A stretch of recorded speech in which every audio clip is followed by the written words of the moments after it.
Hi guys, welcome to the channel. Today we're gonna do a project walkthrough of my newly released track Vanity, and my track sounds something like this.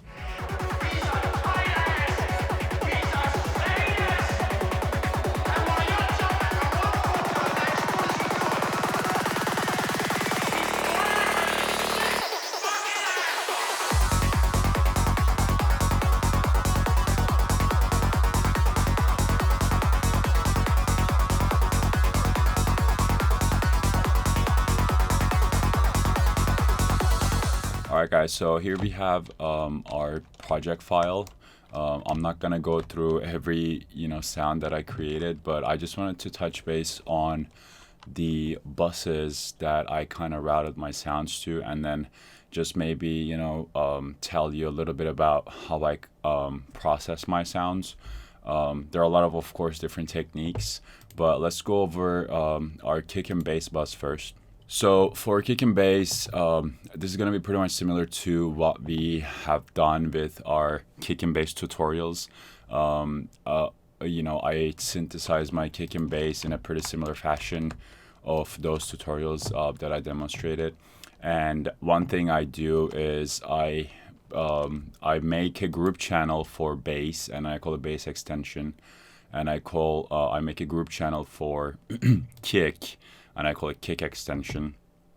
And then I group these buses to a master kick and bass. Actually, we can change this name to master. So, and on the master channel, I have these filter effects. So I can filter my kick and bass in and out, like we did it right here. And for that, I use Snap Heap. So the cool thing about Snap Heap is that you can actually add more than one effect within one simple VST, so it's easier on your CPU. So yeah, just together our kick and bass sounds like this. Let's just go over it. So that's how I kick and bass. Again, as I said, if you want to get more deeper into this, I do have two tutorials, separate tutorials on kick and bass. So let's quickly move on to our rhythms. So for percussion, I have two main groups that I kind of make. The first one is main rhythms. Basically, main rhythms is where I have my all my percussion elements. So these are elements that are just happening constantly throughout the entire track. And another group that I make is called Aux Percussion. This includes our crash cymbals, like snare hits, maybe impacts. Also, you can have stuff like drum fills, as I have over here. So let's just quickly go back to our main rhythms and just talk a little bit about how I kind of process all my main rhythmic elements together. I have a snare, and what I do with these is that I put them on samplers, and that way once you have, let's say, these MIDI notes going around, you don't have to do it every time you want to change your sample. Let's say you're producing your track, you didn't like your percussion that you initially liked, and you want to change it. So it's always helpful to have it on a sampler, so you can just slap another sample from here and just basically be like, okay, I like this, I like that. So that's just one thing to keep in mind. Having a sampler for your rhythmic percussion elements is always helpful. Oh yeah, one thing I want to talk about is that top loops. Top loops, I think, are really important as far as keeping the energy on your high end in your song. I just think they really help with the progressiveness of the energy of your song. So if you have this top loop over here, let's hear how this sounds like. So as you can see, there's always something happening with the top loop. The audio levels never drop to zero. I mean infinity. So you always have something going on in your mix. And depending on certain sections of your track, you can swap these top loops. Like I tried a different one over here. So top loops are important. And with all these, I sometimes send them to reverb and distortion effects, so you can create sends for each of your percussive element. So say that for this close hat sample, I use the reverb send and then distortion send. So all these samples and top loops and everything, including effects, they all go into this one master bus of main rhythms. So over here it says SC sidechain. One thing I learned and I started practicing is that you kind of don't have to sidechain your rhythmic elements, percussive elements, and of course this is to everyone's taste. It's a subjective matter. But when you think about it, you have your kick and bass, on the lower end, and your percussive elements on the higher end. So in the spectrum, they do clash a little bit in the mids, but I found that actually by leaving the sidechain off, I like my song in general as a whole has more body to it. So I kind of just turn off the side chain of my rhythmic elements to my kick and bass now. So that's about our rhythmic drums. One last thing I wanted to mention with our rhythmic percussive elements is that people sometimes do put them on the sides. But what I do with my rhythmic percussive elements is that I always keep them in the center. So they're pretty much like they're just mono. That kind of brings us to our Aux Percussion, which is where I have, our cymbals, reverse samples to create transition effects and everything. And this is really similar to our rhythmic percussive effects. What I do is, I also have all these. You can see that I color coded them. It's kind of like teal color. And I bus it to Aux Percussion. On this portion, you can use a panning effect. So what I initially did was that I created pan man, and then I kind of clocked it into 16th notes, and you can keep this on so it creates some sort of like a stereo effect when you're transitioning it in between sections of your track. But I essentially ended up turning it off. As I said, of course, this is like a personal taste, but it's something you can try as far as the processing goes. What you can do is you can kind of group everything you have, every sound you have in this particular group into a bus, and then you can put a panning effect on that bus. So, and as soon as you create this effect and it's clocked to, let's say, 1/16th note, 1 bar, whatever, you will always, get some sort of like widening effect within in your mix. It's not necessary, maybe. It's just one of those things that you kind of have to try and see for yourself. So let's go over our leads and sequences group. Of course, there are a lot of things going on in this group, but basically, again, you got to do a bit of housekeeping, and I just try to keep my leads and sequences group in the pink tones. And like this one I missed out, something like that. There are a lot of course, sounds over here. I'm not gonna go over each one of them, but just take note of the automations. The automations especially in Psytrance, especially filter automations, are are bread and butter. It applies to every kind of sound that you make. But basically, I just want to go over my main lead over here, and my main lead is made in Silent, and I'm just gonna play this just by itself, just so you can kind of see it.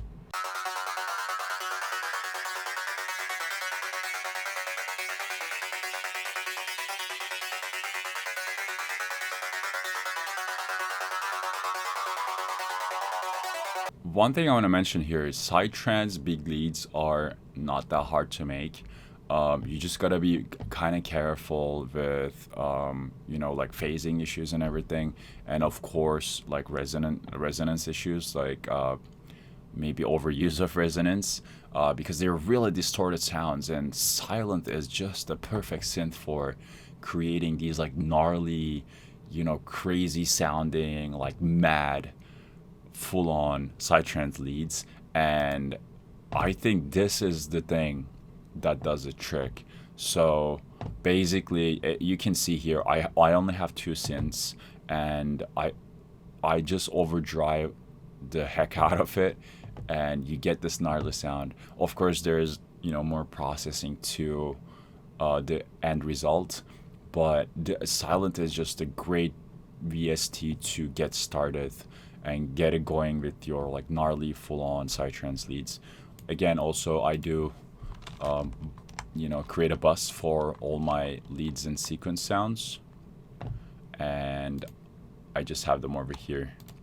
And on the bus you can do certain things, like I did a low cut filter.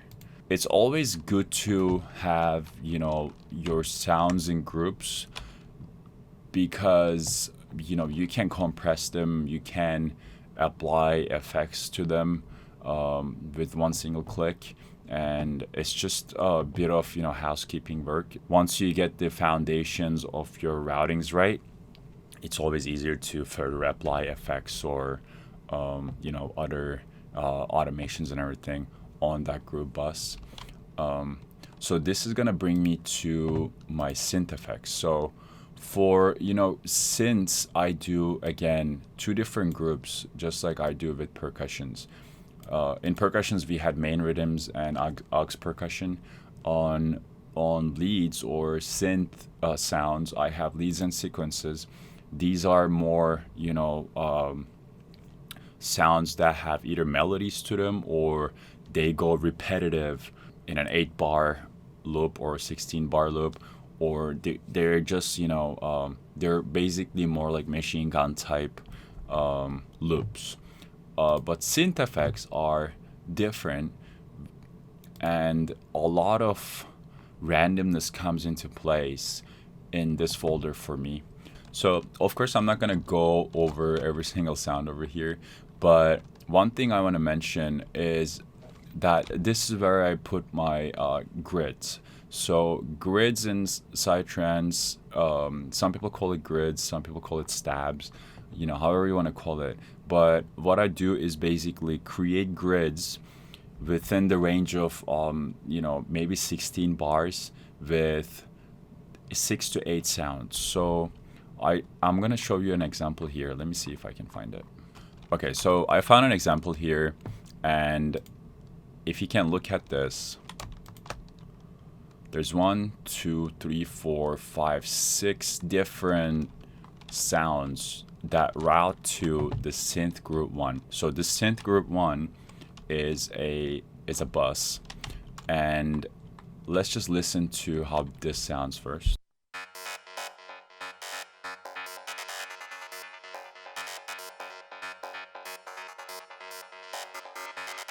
So as you can hear over there, these are all differently made, differently synthesized sounds. And I'm actually going to make a tutorial about, how I do my synth grids on Faceplant. There are some people that are asking me to do more tutorials on Faceplant, and I think this is a good opportunity for me to show off the VST. And so hopefully that's coming up pretty soon. What I want to show you is that I demonstrated this one group, but I basically have more synth grids. So this is another bus for this amount of sounds. So it's a synth grid group that applies to 1, 2, 3, 4, 5 more different sounds. And I have a third group that applies to, let's see, I have a third group that applies to all these sounds.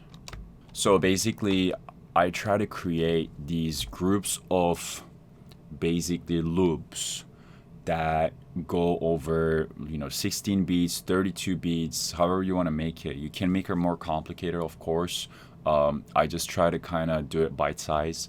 But yeah, I know some people that do maybe 20 different sounds, and they just group them into one massive bus. But I try to do it in groups because it also helps me to kind of figure out, okay, maybe I can use this group 3 on this portion of the song. I can use this group 2 on this portion of the song, and so on and so forth. Yeah, grid sounds are really important in synth effects.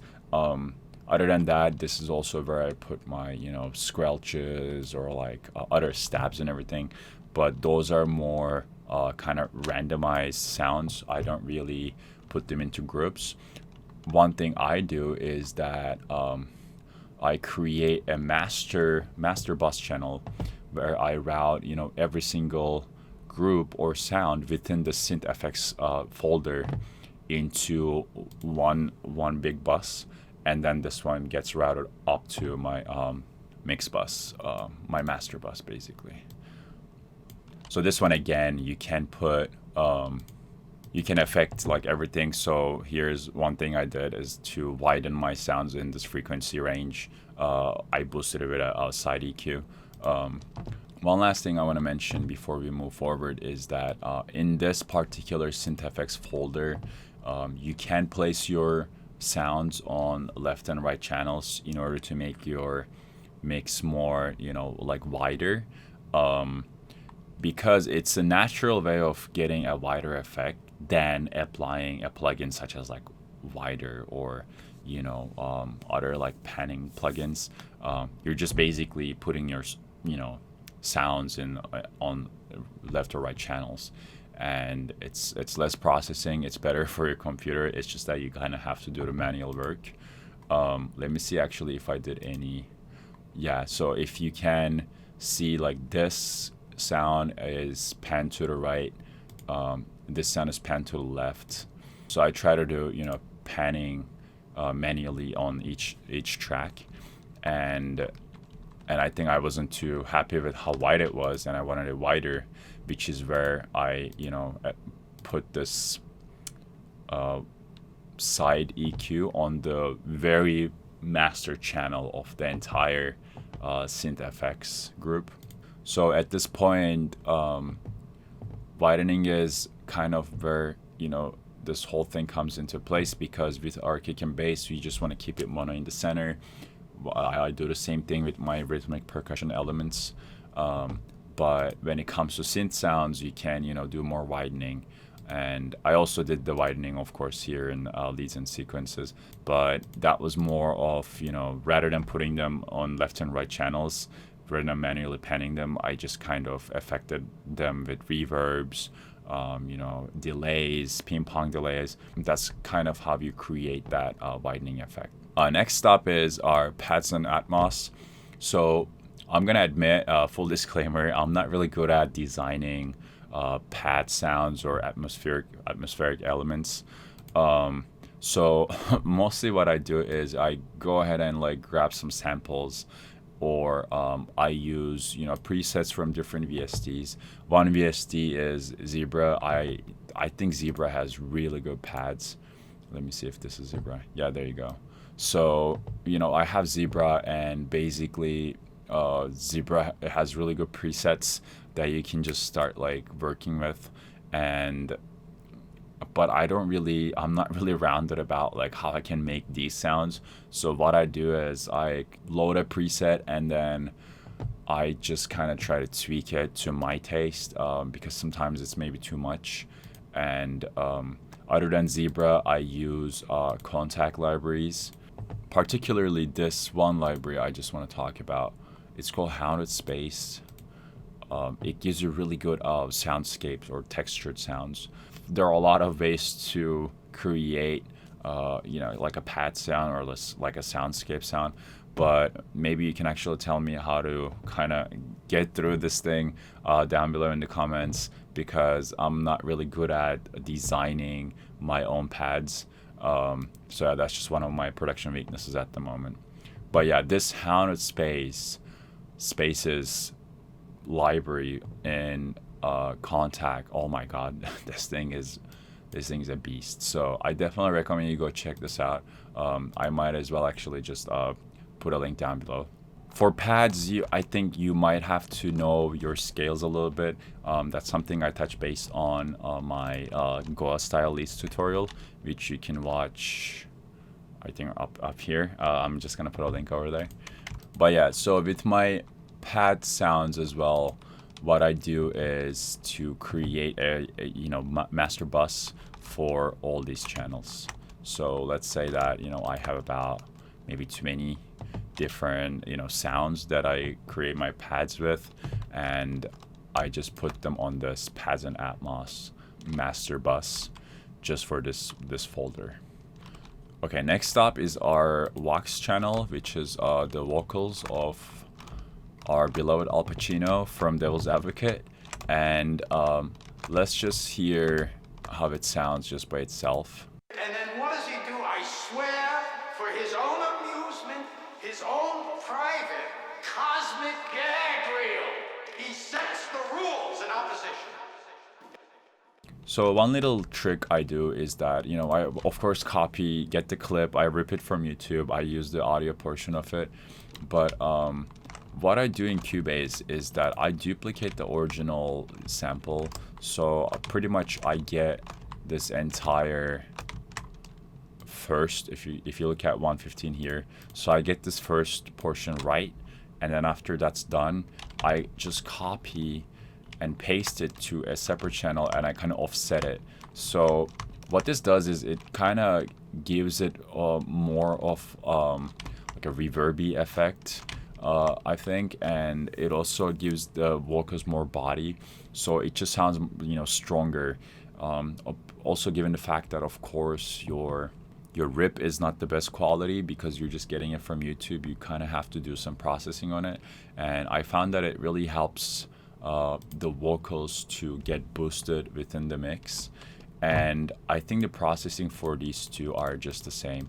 So maybe yeah, as you can see, the levels are a bit different. So if the original one is 0 level, this is -4, so it just kind of acts as a filler to the original track.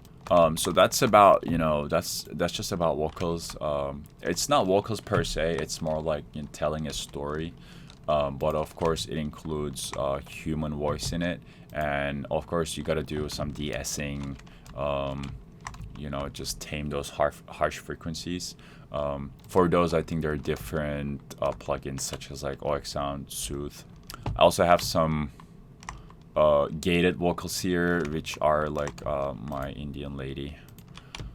It's just a sample though, so again, all these go to a Vox master bus, and you kind of send this out to your mix bus after that. But yeah, not much to see here other than just looking at this like duplication, and use this second duplicated sound as a filler to your vocals. All right, next and last stop is our risers and transitions. So before I get started talking about these, I really want to mention that Dash Glitch has a really good tutorial on YouTube about transitions and everything. It's a bit of an old tutorial that I was watching, but he shows you kind of how you can do all these in Serum, and I watched that tutorial many times, so thank you, Dash, for all the tips and tricks you're providing to the entire community. Other than that, you can use samples.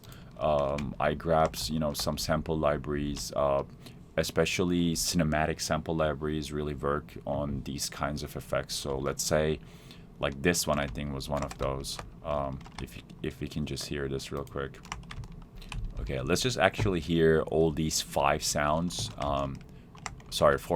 that they're all, I think, pulled from sample libraries, and it creates something like this.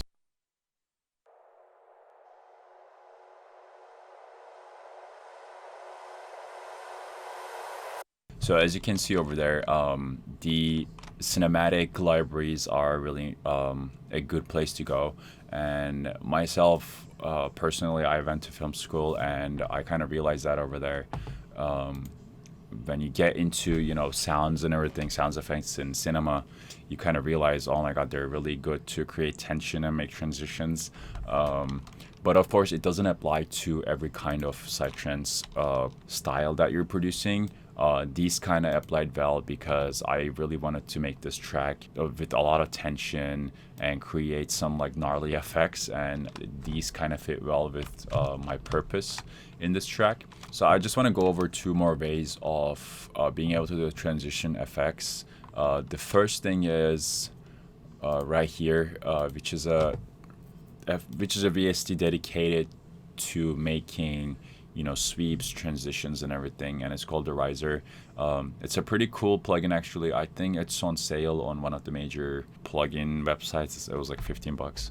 But what this has is it has a lot of presets, and to my taste, they can get kind of cheesy. Let's say, I just load something and then I listen to it and I'm like, oh my God, this is so bad. But what you can do is to start off with a preset and then kind of adjust these parameters to your taste, and then it will give you a good result at the end, and it will actually sound okay in your mix.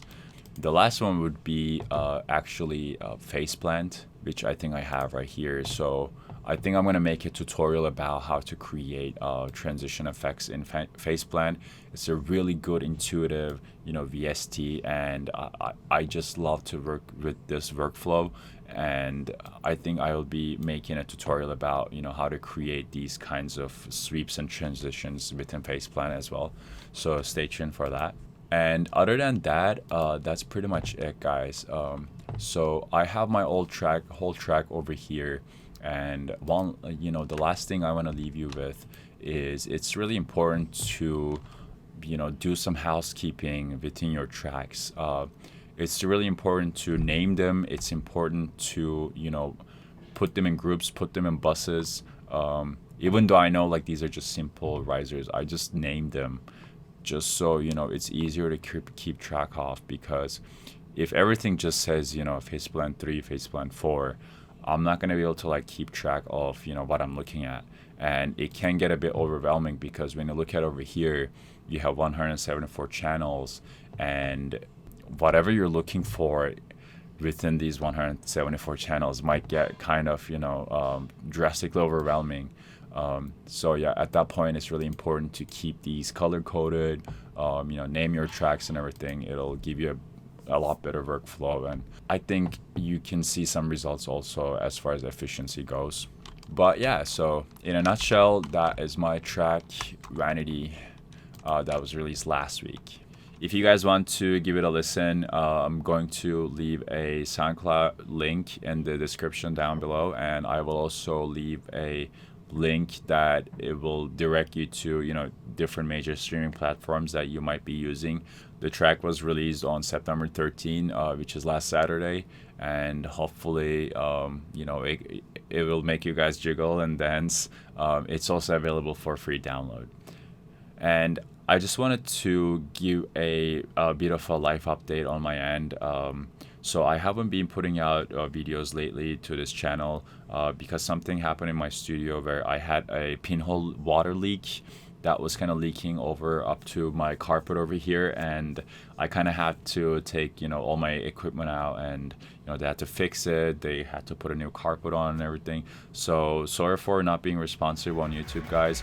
But yeah, hopefully I can be back on track, be more in the studio, and help you guys out with more tips and tricks. I hope this video was helpful in some way or form, and I will see you next time with more tutorials.